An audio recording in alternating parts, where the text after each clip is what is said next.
इस कार्यक्रम के पुण्यार्जक हैं सिद्धांत Jain civil line Delhi, Savita Sagar Jain Rishabh Vihar Delhi, Rakesh Sangeeta Sonam Ritika जिनिशा AV2 Delhi, Sunita Sachin Jain Shriram road Delhi, Shrimati श्रीमाला Narendra बहादुर जैन ग्रीन पार्क, स्वर्गीय सुरेश चंद कागजी की स्मृति में संतोष जैन कालिंदी कॉलोनी दिल्ली। बंदी तु सविसिद्धे ध्रुवे मचल मनोभवं गदिं पते वोच्छामि समय पाहुड मृणिमो सुध केवली भणिदम। त्रिकालवर्ती पंचपरमेष्ठी भगवंतों को नमन और वंदन। आचार्य कुंदकुंद देव को नमन और वंदन। आचार्य अमरचंद देव और आचार्य जयसिंह स्वामी को नमन और वंदन।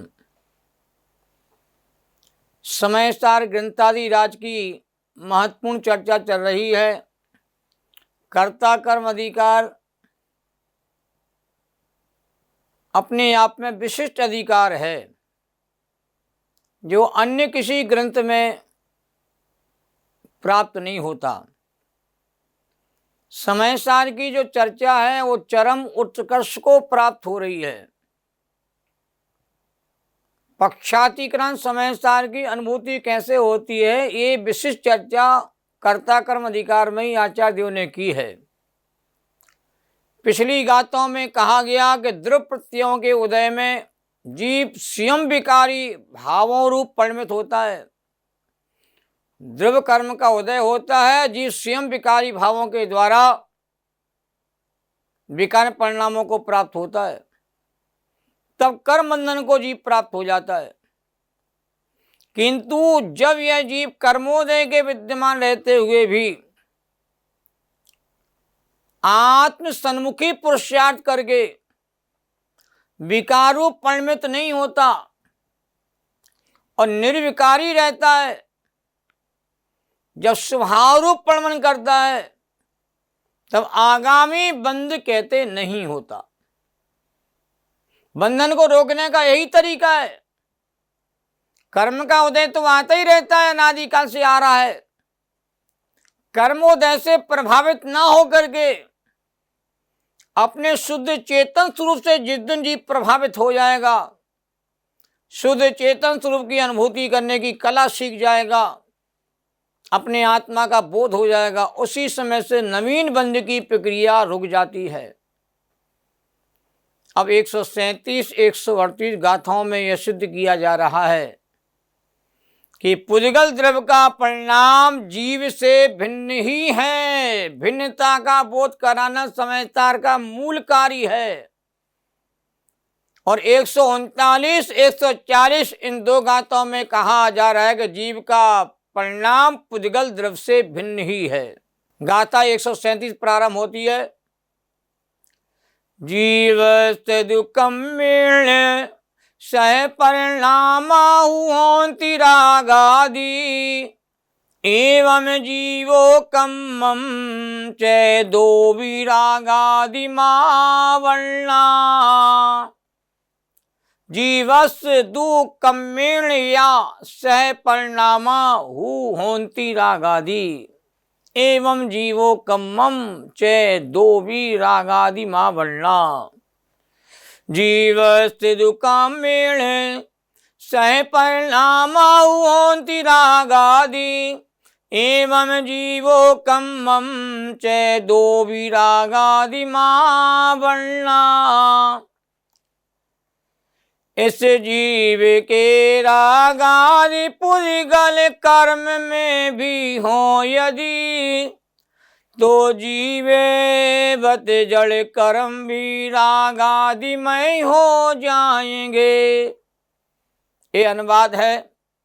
मूल अर्थ ये है गाथा का, यदि जीव के पुद्गल कर्म के साथ ही रागादि परिणाम होते हैं, अतः कर्म और जीव दोनों मिलकर के रागादि रूप परिणमित होते हैं, यदि ऐसा माना जाए तो कर्म और जीव और कर्म दोनों ही रागादि भाव को प्राप्त हो जाएंगे।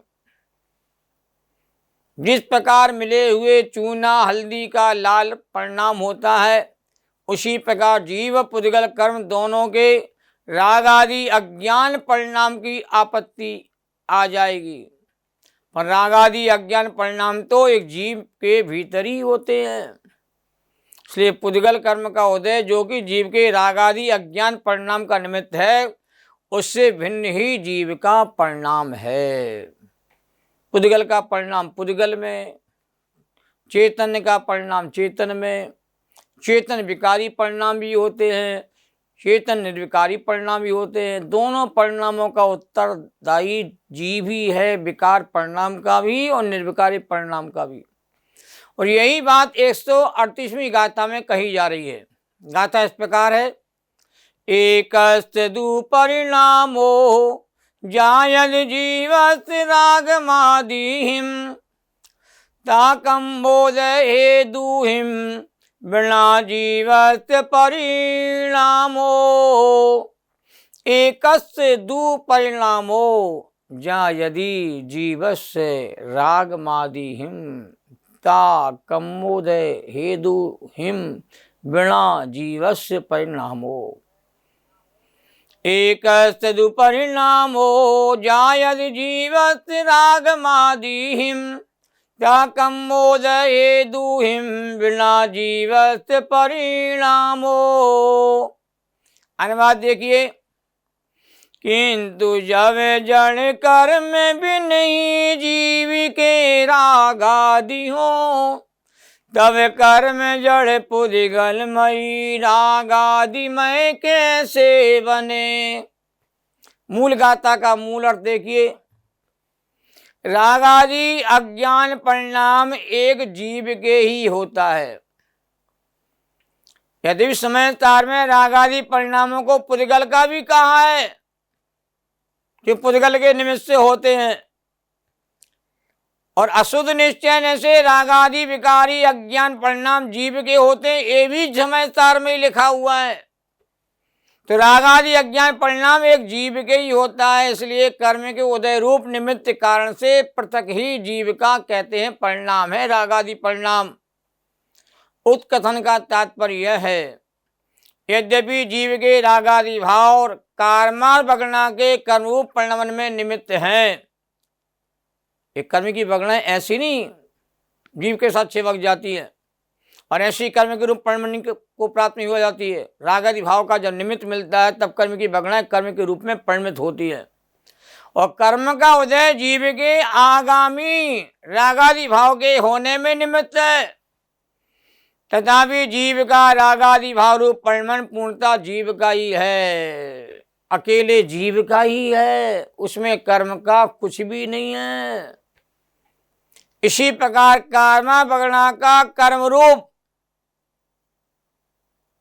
इसी प्रकार कर्माण बगड़ा का कर्म रूप परिणमन पूर्णता पुद्गल का ही है, अकेले पुद्गल का ही है, उसमें जीव का कुछ भी कहते नहीं है।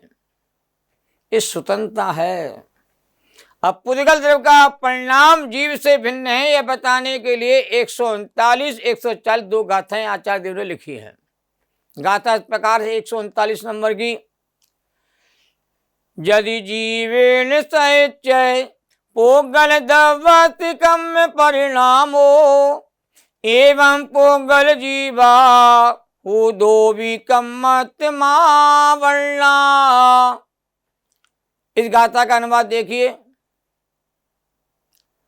यदि कर्म में परिणाम पुद्गल द्रव्य का जी साथी हो, तो जीव भी जड़ कर्म बद कर्मति को ही प्राप्त हो। मूल गाथा का मूल अर्थ देखिए, यदि जीव के साथ ही पुद्गल द्रव्य का कर्म रूप परिणाम होता है, इस प्रकार माना जाए तो पुद्गल और जीव दोनों ही कर्मत पने को प्राप्त हो जाएंगे। जब दो द्रव्य मिलेंगे तो एक को मिटना होगा। जीव पुद्गल में हो जाएगा तो जीव को अपना अस्तित्व खत्म करना होगा, पुद्गल जीव में हो जाएगा तो पुद्गल को अपने अस्तित्व को मिला खत्म करना होगा। और ऐसा वस्तु स्वरूप में होता नहीं। जीव जीव रहता, पुद्गल पुद्गल रहता है। 140 नंबर गाथा देखो। एक दु परिणामो पोगल दवतिकम भावेल ताजीव भावे दोहिम बिना कमत परिणामो। ये 140 नंबर की गाथा है, जो कि समय सार में कई गाथाएं एक साथ भी आती है। यहाँ 4 गाथाएं एक साथ आ गई। इसका देखिए हिंदी अनुवाद। किंतु जब जी भाव बिन ही एक पुद्गल द्रव्य का, यह कर्ममय परिणाम है तो जीव जड़मय क्यों बने। बहुत सुंदर अनुवाद है। और देखिए मूल गाथा का। कर्म भाव से परिणाम एक पुद्गल द्रव्य का ही होता है। कर्म पुद्गल है, पुद्गल का परिणाम ही पुद्गल में होता है। कर्म की भगनाएं पुद्गल होती है, तो पुद्गल का पुद्गल रूप परिणाम होने में कोई आश्चर्य की बात नहीं है। तो कर्म भाव से परिणाम एक पुद्गल द्रव्य का ही होता है।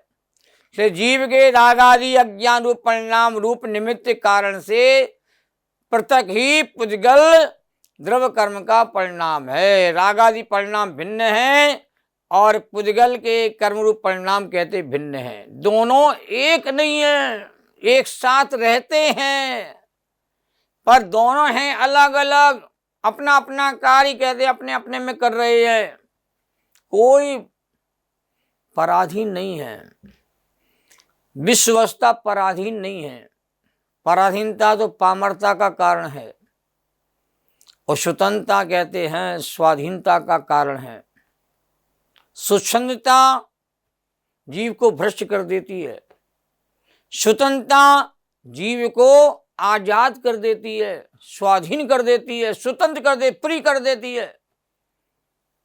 फिर कर्मोदय की परिणति और जीव की विकारी परिणति ये अलग अलग हैं, एक नहीं है। इस समय सार में समझाया जा रहा है। कर्मत रूप परिणाम तो एक पुद्गल द्रव्य का ही होता है। इसलिए जीव के रागादि अज्ञान परिणाम जो कि कर्म के उदय के निमित्त हैं, उनसे भिन्न ही पुद्गल कर्म का परिणाम है। आत्मा के रागादि रूप परिणाम में पुद्गल कर्म का उदय निमित्त है। ये बहुत सिंपल बात है, सबको आगम के अभ्यासों को मालूम है। और पुद्गल कर्म के बंधने में आत्मा के रागादि भाव कहते निमित्त हैं। पुद्गल कर्म ऐसे नहीं बन जाता अपने आप, बनता अपने आप है, और उसमें बंधने में रागादि भाव निमित्त रूप कहे जाते हैं। परस्पर में निमित्त नैमित्तिक संबंध होने पर भी दोनों का परिणमन कहते स्वतंत्र है। अब यही समय सार की मूल बात है। समय सार का यही मूल मंतव्य है कि पुद्गल द्रव्य में भी कार्य हुआ है और जीव में भी अपना कार्य हुआ है, और दोनों द्रव्य में अपना अपना कार्य हो रहा है, और एक दूसरे के कार्य होने में एक दूसरे निमित्त भी हो रहे हैं। और निमित्त व्यवस्था को भी आगम स्वीकार कर रहा है, और दोनों द्रव्य की स्वतंत्रता को भी कहते हैं समय सार स्वीकार कर रहा है। तो द्रव्य कर्म के उदय के निमित्त में जीव के अज्ञान में रागादि परिणाम कहते हैं स्वतंत्र पने से जीव में होते हैं। इसमें जीव पराधीन नहीं है। रागादि रूप परिणाम करने में जीव कहते हैं पराधीन हो गया है, परतंत्र हो गया है, ऐसा लगता है, पर ऐसा है नहीं है। जब जीव अपने चेतन स्वभाव को भूल जाता है, अपनी चेतन शक्ति को भूल जाता है, अपने स्वभाव का विस्मरण करता है, तो यह जीव कहते हैं अज्ञान में परिणाम रूप परिणमित होता है। और अज्ञान में परिणाम जो है 4 प्रकार के कहे यहाँ पर। मिथ्यात्व रूप, आवृत्ति रूप, कषाय रूप और योग रूप।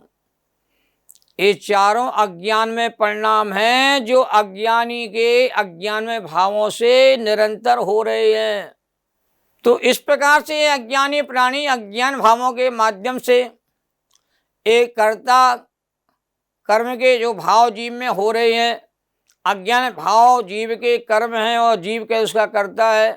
ये अज्ञान में कर्ता कर्म की प्रवृत्ति जीव के भीतर अनादिकाल से स्वतंत्रपने से अपना कार्य कर रही है और इसके होने में कर्म का उदय कहते निमित्त कहा जाता है और निमित्त अपने में काम कर रहा है और अशुद्ध उपादान जीव के भीतर अपने में काम कर रहा है। ये इस प्रकार से दोनों का समकाल भी है, दोनों एक साथ भी हैं और दोनों स्वतंत्र भी हैं, अपने अपने कार्य कर रहे हैं। जीव भूला हुआ है, ऐसे राग आदि में उसकी परिणति देखने में आती है। जब जीव अपनी भूल को सुधार लेता है तो जीव की ज्ञान में परिणति देखने आती है, या ज्ञान में परिणति देखने में आती है तो जीव आनंद का सुख का वेदन करता हुआ देखने में आता है। ये वस्तु का अद्भुत स्वरूप है। देखो, समय सार ग्रंथ की तह में जाना है तो प्रत्येक द्रव्य की स्वतंत्रता का भी हमें एहसास होना जरूरी है। यदि स्वतंत्रता का एहसास नहीं होगा तो यह जीव कहते हैं कभी स्वतंत्र हो ही नहीं पाएगा। जब वस्तु को स्वतंत्रता से देखते हैं तो हर पदार्थ हमें स्वतंत्र रूप परिणमन होता हुआ दिखाई देता है। द्रव कर्म भी कहते हैं स्वतंत्रपने से कहते हैं ज्ञान वर्णादि कर्म के रूप में परिणत होता हुआ दिखता है। और कर्म के परमाणु भी जीव के साथ चिपकते हुए आपको दिखाई देते हैं, पर कर्म के परमाणु भी स्वयं अपने परिणमन करने की योग्यता से कहते कर्म रूप परिणमित होते हैं और जीव विकार में परिणामों को कहते प्राप्त हो रहा है। ये भी अपने भूल से, अपने अज्ञान से ये परिणमित हो रहा है। जब कसायों की मनता होती है उस काल में जीव यदि अपने जीवन का परिमार्जन करना चाहे, परिवर्तन करना चाहे, भाव में विशुद्धता लाना चाहे, शुद्धता लाना चाहे तो ला सकता है। इसलिए जीव का ये दायित्व है कि जीव अपने स्वाधीन स्वरूप को जानता हुआ अपनी अशुद्ध उपादान की प्रक्रिया को जानता हुआ और अशुद्ध उपादान को शुद्ध उपादान में कैसे बदलना है, ये क्षमता जीव के भीतर ही है। जब राग रूप परिणमन करने की योग्यता है तो जीव में शुद्ध रूप परिणमन करने की योग्यता भी उसके भीतर कहते पाई जाती है। जब राग में जीव स्वतंत्र है तो शुद्ध रूप परिणमन करने में भी जीव स्वतंत्र है। जब पर का लक्ष्य करता है, पर का आस्था लेता है, पर से प्रभावित होता है तो राग में परिणमन होता है। और जब जीव अपने स्वभाव का आस्था लेता है, स्वरूप का लक्ष्य करता है तो जीव कहते हैं शुद्ध रूप परिणमन को स्वयं भी प्राप्त होता है। समय सार में, प्रसार आदि ग्रंथों में कुंद स्वामी ने अनेक जगह कहा है कि स्वयं में भी जीव कहते अज्ञान परिणामों को प्राप्त हो रहा है। जैनम जयतु शासनम, सभी साधर्मी जनों को सादर जय जिनेन्द्र। सहजानंदी शोध स्वरूपी अविनाशी में आत्मस्वरूप, ज्ञानानंदी पूर्ण निराकुल सदा प्रकाशित चेतन रूप।